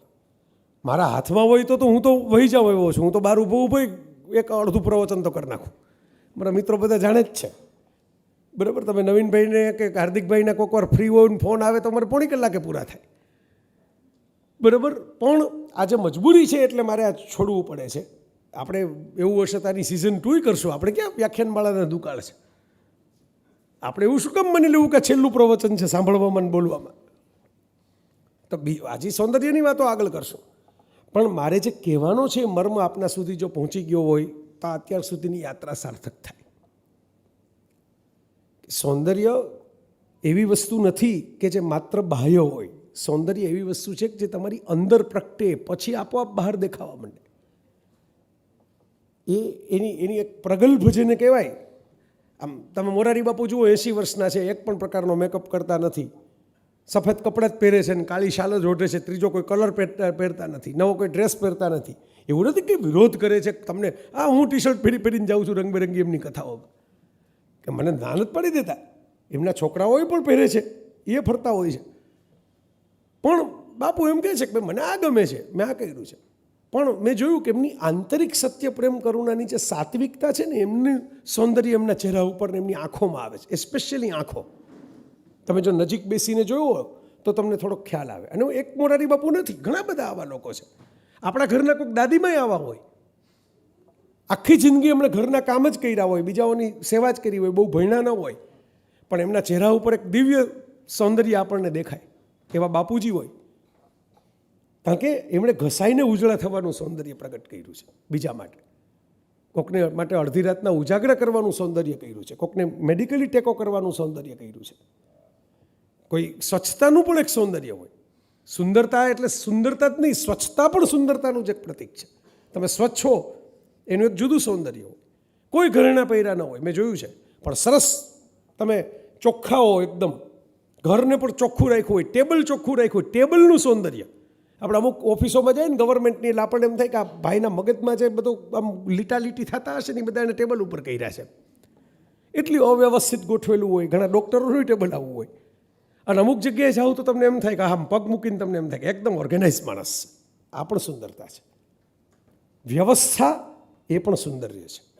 પણ બધા માટે સમય આપવો પડે, બધા માટે ઘસાવવું પડે, બધા માટે શીખવું પડે, બધા માટે કેળવાવું પડે, બધા માટે એપ્રિશિએશન ન મળે તો પણ તૈયારી રાખવી પડે. એટલે આજની છેલ્લી વાત કરીને હું સમાપન કરું. નાનકડી એક વાર્તા છે, બચુકડી. ઓસ્કાર વાઇલ્ડની વાર્તા છે. આપણે ત્યાં તો નવીનભાઈ ગુજરાતીના અધ્યાપક છે, તમે પૂછો, કાંતનું વસંત વિજય જેવું કાવ્ય છે. આ વસંત ઉપર લખાયેલી વાર્તા છે. પાંડુથી ભૂલમાં 2 યુગલના દાંપત્યમાં ખલેલ પહોંચે છે, જે રામાયણમાં પણ છે, ક્રોંચ પક્ષીના વધની વાત. અને પછી પાંડુને શ્રાપ મળે છે કે હવે તું તારી પત્નીનો સ્પર્શ પણ કરીશ તો મૃત્યુ થશે. અને માદ્રીની સાથે એ જંગલમાં જતા રહે છે, કુંતીને માદ્રી સાથે. એ વાત પાંડવો જંગલમાંથી પાછા આવે છે, એ વાત દુર્યોધનને વાંધો પડે જ ને કે અચાનક ક્યાંથી આવી ગયા રાત માગવા માટે, હમણાં લગી તો કોઈ દેખાતા નહોતા. અને કવિએ કેવું સરસ 120-25 વર્ષ પહેલાંનું કાવ્ય હશે, હું ભૂલતો ન હોઉં તો, એમાં મણિશંકર રત્નજી ભટ્ટે વસંત વિજય એવું શીર્ષક આપ્યું. સૌંદર્યનો વિજય થયો, સૌંદર્ય એટલે વાતાવરણનું સૌંદર્ય, એમાં વાતાવરણ લખ્યું છે આખું, પાણી પડતું હોય ને ટહુકા પક્ષીઓ ટહુકતા હોય ને, અને માણસ મૃત્યુ પસંદ કરે પણ એમ થાય કે ના આ જગ્યાએ. ઉદયનભાઈની એક કવિતા છે આપણે ઉદયન ઠક્કરની, કે મારે ઓલી નળીઓથી વીંટળાઈને મળવું નથી હોસ્પિટલના ઓલા આઈસીયુના ટક ટક ટક ટક અવાજ સાંભળતા સાંભળતા, મારે તો વગડાની અંદર 2 ચકલીઓના અવાજ સાંભળતા સાંભળતા મરવું છે, લીલી ઘાસની અંદર સૂઈને મરવું છે. તો એક રાક્ષસ છે, જાયન્ટ એવો શબ્દ વાપર્યો છે, રાક્ષસ. રાક્ષસ એટલે માણસ જ છે પણ સ્વભાવથી રાક્ષસ છે. કોઈને સરખી રીતે બોલાવે નહીં, ઘુરકિયા કરે, વડકા ભરે, અપમાન કરી નાખે, તોછડાઈ કરે, એકલો રહે છે. કારણ કે એકલો જ રહે ને, આવો માણસ હોય પછી બહુ કોણ રહે એની ભેગું, નોકરી કરનારે ભાગી જાય ધીરે ધીરે તો. અને એનો બહુ સરસ બગીચો છે ખીલવેલો, પણ ખીલવેલા બગીચામાં છોકરાઓ રમવા આવે એ એને ગમે નહીં, થોડાક વર્ષો તો સહન કરી લે છે, પછી ખીજાય છે એકવાર કે આ કંઈ છોકરાઓ જોઈએ જ નહીં, બધાને મારી મારીને કાઢી મૂકે છોકરાઓને, અને બહુ ઊંચી કિલ્લા જેવી વાળ કરી નાખે ફરતી. પછીના વર્ષે એ બગીચામાં વસંત જ નથી આવતી, બગીચામાં કોઈ નવા ફૂલ ખીલતા જ નથી, નવા લીલા પાન આવતા જ નથી, બધું ઠૂઠા જ છે. પેલું મૂંઝાય છે, નવું ખાતર લઈ આવે, નવું પાણી લઈ આવે, વસંત આવતી જ નથી. આમનામ વર્ષો વીતતા જાય છે. હવે રાક્ષસ બગીચોય ભૂલી ગયો, બગીચાની જગ્યાએ ઝાંખરા થઈ ગયા છે, અને એ વૃદ્ધ થઈ ગયો છે. અગેન રાક્ષસ એટલે એકચ્યુઅલી ઓલા સિરિયલમાં દેખાડે એવા શિંગડાવાળા રાક્ષસ નહીં, રાક્ષસી વૃત્તિવાળો માણસ.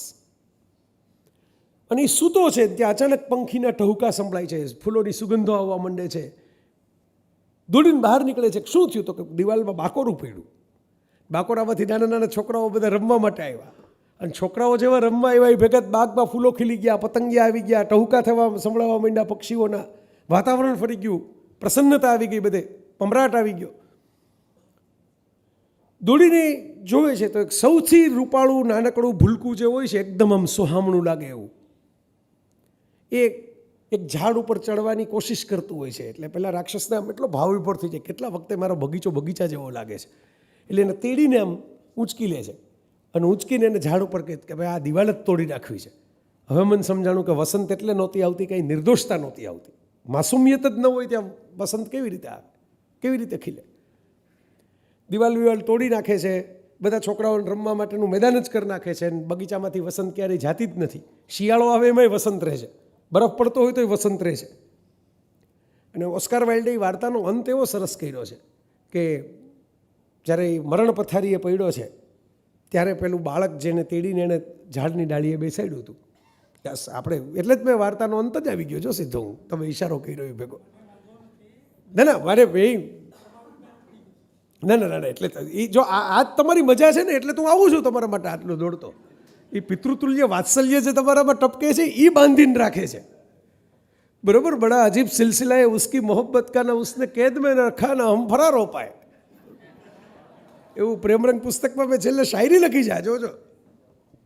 તો એ સૂતો છે ત્યારે એને પેલું બાળક દેખાય છે, અને બાળકને જોવે છે ને એ બાળક હાથ લંબાવીને એને એમ કહે છે કે એક દિવસ તે તારા બગીચામાં મને હાથ પકડીને બોલાવ્યો હતો અને બેસાડ્યો હતો, હવે તારો વારો આવી ગયો છે કે મારા બગીચામાં હું તને લઈ જાઉં. અહીં વાર્તા સમાપ્ત થાય છે, આપણો વિષય અને આપણું વ્યાખ્યાની સમાપ્ત થાય છે. કહેવાનો મતલબ એ છે કે બીજાને સુંદરતા મળે, બીજાના જીવનમાં થોડું સૌંદર્ય પ્રગટે, એના સ્વભાવમાં, એના મનમાં, એના ચિત્તમાં, એના આત્મામાં થોડીક શાંતિ, થોડીક સ્વચ્છતા, થોડુંક માસુમિયત, થોડીક મોહબ્બત, એનો અનુભવ થાય બીજાને, પોતાને નથી કહેતો, બીજાને. આપણા માટેની વાતો મેં શરૂઆતમાં કરી લીધી કે આપણે આમ રહીએ તો આમ મજા આવે ને આમ રહીએ તો આમ મજા આવે ને, તો એવું બનશે કે તમને અલ્ટિમેટ સૌંદર્યનો સ્પર્શ, કોઈક ડિવાઇન બ્યુટીનો સ્પર્શ જે છે એ તમારી ઈચ્છા, અપેક્ષા, આશા, ઘડી, તક, મોકા, કેલેન્ડર વગર પણ કોઈ ક્ષણે થઈ જશે. એ કોઈ રામકૃષ્ણ પરમહંસને પણ આમ જ થયો હશે, એ કોઈ નેમિનાથજીને પણ આમ જ થયો હશે, કોઈ ઋષભદેવજીને પણ આમ જ થયો હશે. એમને ન થયો હોય, એ એમનું અંદરની જ શુદ્ધતા એટલી થઈ ગઈ હોય અને આત્મ કલ્યાણ જ હોય અને આત્મકલ્યાણમાં જનકલ્યાણ એટલું બધું સમાઈ ગયું હોય કે એમ જ થાય કે ભાઈ એક એક અંશ છે એ આપણે બીજાઓને સુંદર બનાવવા માટે, ધરતીને સુંદર બનાવવા માટે ખર્ચી નાખીએ અને ત્યારે તમને ઈશ્વરીય સૌંદર્ય જે છે એની ચેતના અનુભવી શકાય. તો આ સૌંદર્ય પામતા પહેલાં આટલું સૌંદર્ય તો કરવું જ પડે. પોતાના છેલ્લા શ્વાસ લેતી વખતે કયું ગાવું, એવું રવિન્દ્રનાથ ટાગોરે કહ્યું છે, સૌંદર્યનું ગાણું મારા મુખે જો. આખું અનુવાદ કર્યો છે આપણે ગુજરાતીમાં, સૌંદર્યનું ગાણું મારા મુખે જો. મરતી વખતે શું કયું સૌંદર્ય છે, હમણાં મેં વાત કરી એ સૌંદર્ય, ડિવાઇન બ્યુટી, અલૌકિક સૌંદર્ય જેનું શબ્દોમાં વર્ણન નથી થતું, માત્ર અનુભવ જ થાય છે. ખૂબ ખૂબ મજા આવી. સૌને મારા જય જિનેન્દ્ર. ઘણા વ્યાખ્યાનો હજી તમારે બાકી છે, એ પણ સાંભળજો. બોજ વિનાની મોજ તમે કરાવી જ દીધી છે, એટલે એ મોજમાં પણ તરતા રહેજો. ધન્યવાદ.